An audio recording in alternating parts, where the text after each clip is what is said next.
¿Te has lavado los dientes? Sí. Que me ha venido un morcito también. A pasta de dientes, sí, sí. El conde Lucanor o Don Álvaro y la fuerza de...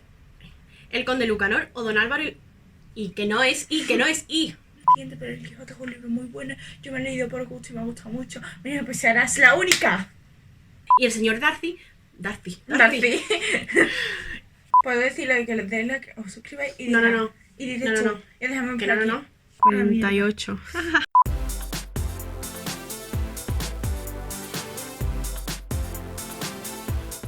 Hola a todos y a todas. Ella es Andrea. Y ella es Ángela. Y somos Drela Books. Bueno, pues en el vídeo de hoy os traemos algo un poco diferente a lo que solemos subir. Puesto que no vamos a hablar de libros en sí, sino que vamos a tratar un tema un poco controvertido, que es lo que nos parecen las lecturas obligatorias. Hemos escogido hablar sobre este tema en este vídeo porque ya en el vídeo que subimos la semana pasada, como que surgió el tema a raíz de uno de los libros que se había leído Ángela y nos pareció súper buena idea decir aquí en el canal qué es lo que pensamos sobre las lecturas obligatorias y por qué pensamos así. Así que... ¡dentro vídeo! Las regulaciones más actualizadas que tenemos sobre las lecturas obligatorias y el fomento de la lectura se tratan en la Ley 10/2007, que la más actualizada es del 22 de junio de 2020. En ella se habla un poco del fomento de la lectura, tanto de la lectura como de la compra de libros y las bibliotecas en el Estado español, y con respecto a los jóvenes y los adolescentes lo que se dice es: los planes de fomento de la lectura tendrán especial consideración en la población infantil y juvenil. Luego sigue diciendo más cosas de grupos que están en riesgo de exclusión social, pero principalmente lo que dice del fomento de la lectura es eso. ¿Qué pasa? Que luego ese fomento de la lectura queda en manos de los diferentes centros educativos y dentro de cada centro educativo suele quedar en manos, en el 90% de los casos, del Departamento de Lengua y Literatura. Tal y como está planteado esto hoy en día, lo que se entiende como fomento de la lectura es sinónimo de lecturas obligatorias, cosa que quizá no debería ser así. ¿A qué nos referimos con esto? Que fomentar la lectura no tiene que ser necesariamente leerte unos libros obligatorios impuestos por el colegio o centro educativo en el que estudies. Es decir, que hay muchas otras formas de fomentar la lectura. Vamos a poner de ejemplo una encuesta que se realizó en varios centros educativos en tercero y cuarto de la ESO sobre cuáles eran los libros que más comúnmente se mandaban como lecturas obligatorias. Y nos encontramos con: en primer lugar, el que más se lee en tercero y cuarto de la ESO es El Lazarillo de Tormes, seguido por algunos como Rimas y leyendas, El Capitán a la Triste, El Sí de las niñas, novelas ejemplares, El Conde Lucanor o Don Álvaro o la fuerza del Sino. Eso es el caso de los institutos en los que se realizó la encuesta. Pero por ejemplo, en mi caso personal, yo durante los cursos de secundaria leí La Celestina, Romeo y Julieta, El Cantar del Mío Cid, El Quijote o Don Juan Tenorio. En el mío me he tenido que leer también Romeo y Julieta, novelas ejemplares y El Lazarillo de Tormes, entre otros.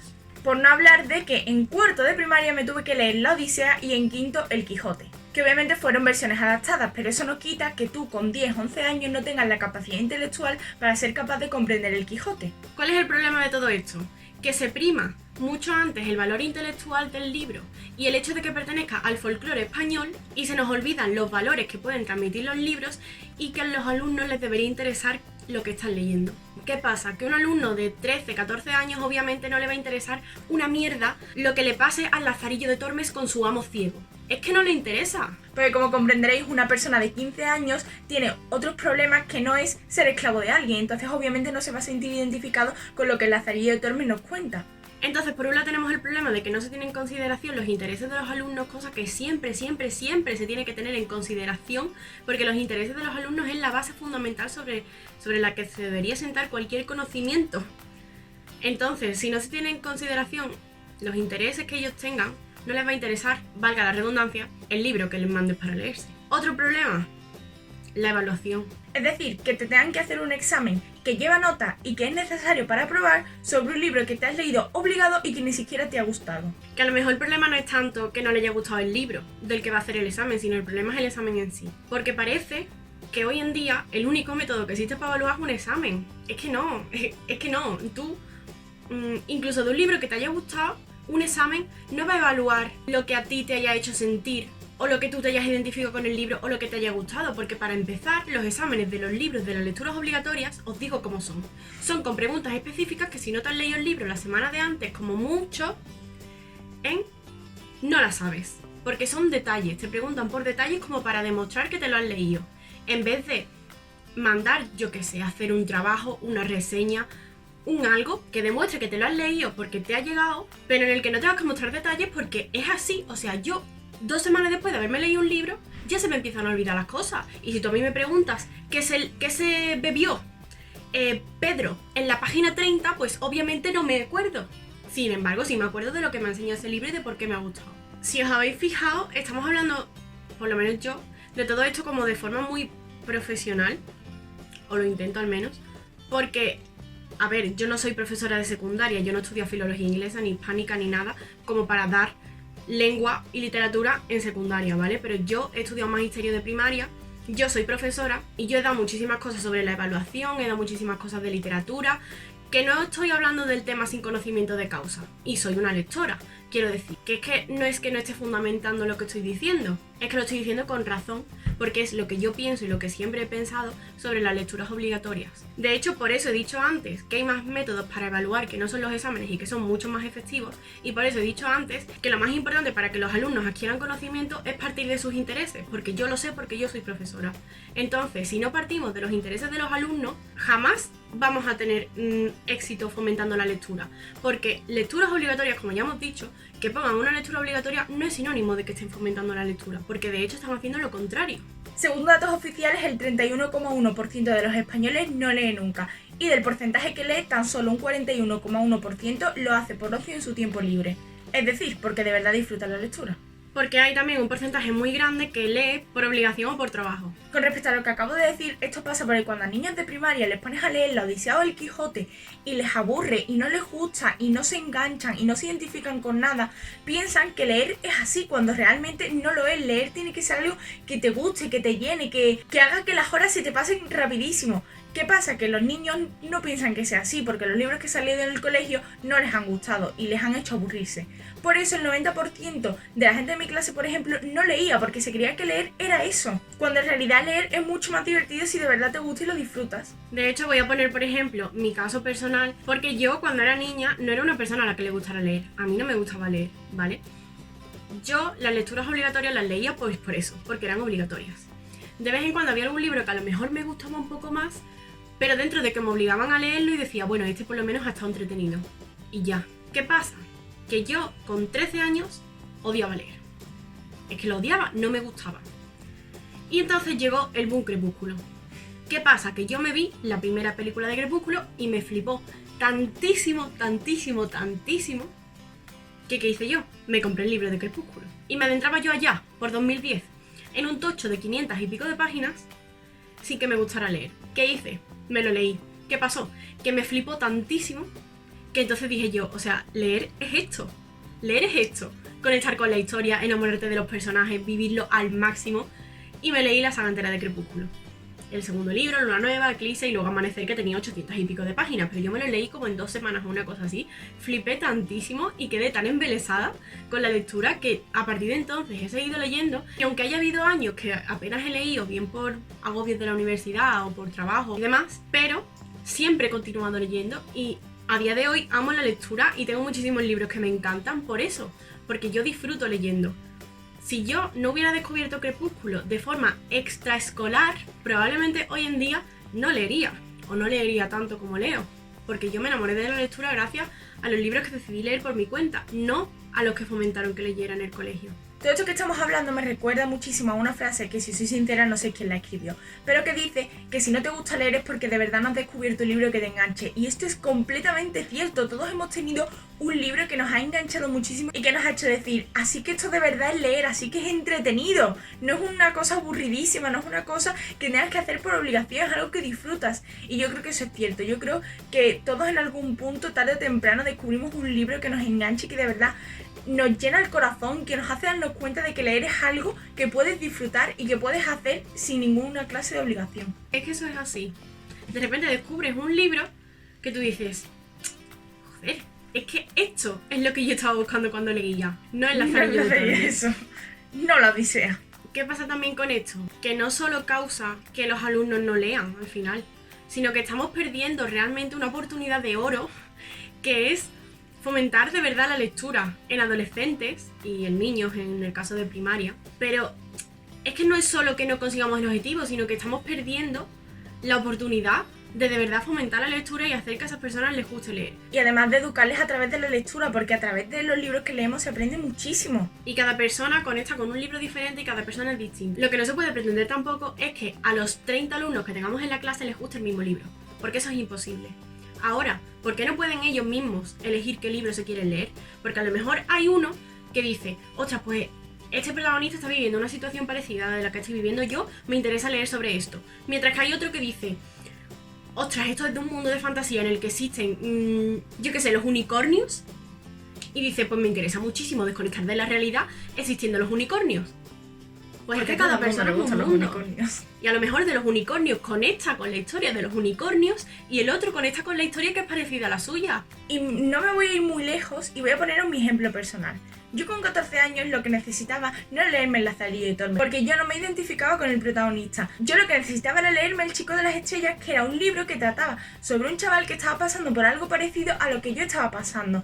Y por ejemplo, si yo nunca me hubiera leído El Chico de las Estrellas, si yo no hubiera tomado la decisión de decir, quiero este libro por mi cumpleaños y quiero leérmelo, probablemente me habría costado muchísimo más aceptar cosas de mí misma que no estaba preparada para aceptar. A través de la lectura yo considero que he crecido como persona y que hoy en día estoy mucho más cómoda conmigo misma gracias a eso. Y a mí eso no me lo ha enseñado El Lazarillo de Tormes, a mí eso no me lo ha enseñado La Odisea, no me lo ha enseñado El Quijote, ni ninguno de los clásicos que nos obligan a leer en el instituto. Porque además, las personas que se sientan en las mesas, en las clases, son personas que viven en el siglo XXI y que tienen problemas del siglo XXI.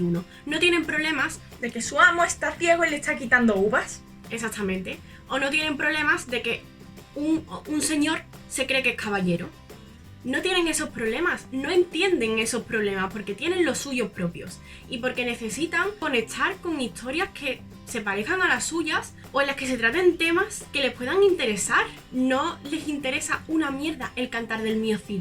Es que no les interesa y es que no les va a interesar la vida, pero ni a ellos ni a mí, es que no. De hecho, siguiendo con lo que ha dicho Andrea, ellos no se van a identificar con un señor que se cree que los molinos son gigantes. Ellos necesitan una historia que les diga, no estás solo, estoy aquí contigo, yo he pasado por lo mismo y hay muchísima gente que está pasando por lo mismo por lo que estás pasando tú, así que tranquilo. Y eso no lo van a conseguir leyéndose El Lazarillo de Tormes o leyéndose El Quijote. Y lo siento mucho porque El Quijote es la obra cumbre de la literatura española y seguro que está muy bien escrita y que a nivel cultural y a nivel literario es maravillosa, pero es que también son maravillosos libros actuales y libros de literatura juvenil que se critican nada más por eso, y con los que los adolescentes y los chavales de hoy en día se identificarían mucho más, aprenderían mucho más y serían mucho más felices. Ojo, que no tenemos nada en contra de los clásicos, obviamente, ¿vale? Vamos a aclarar esto.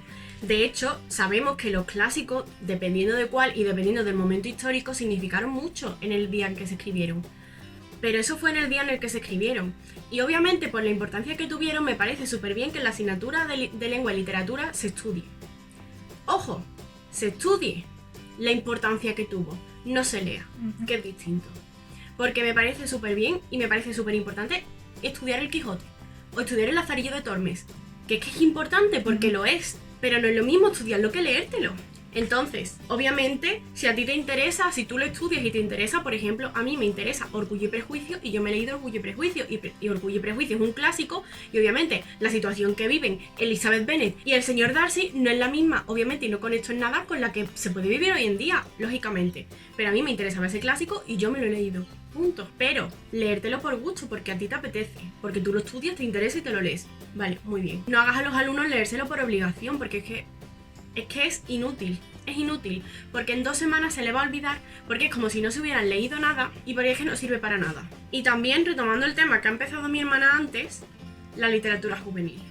Porque no podíamos hacer este vídeo dejando pasar el tema y la polémica que gira en torno a la literatura juvenil. Investigando para este vídeo y sacando datos de internet, he dado con una noticia que estaba leyendo opiniones de editores sobre cómo fomentar la lectura en el 31% de la población española que no lee. Y llegado a un punto de este artículo que estaba leyendo, dije, hasta aquí he llegado, no voy a seguir leyendo.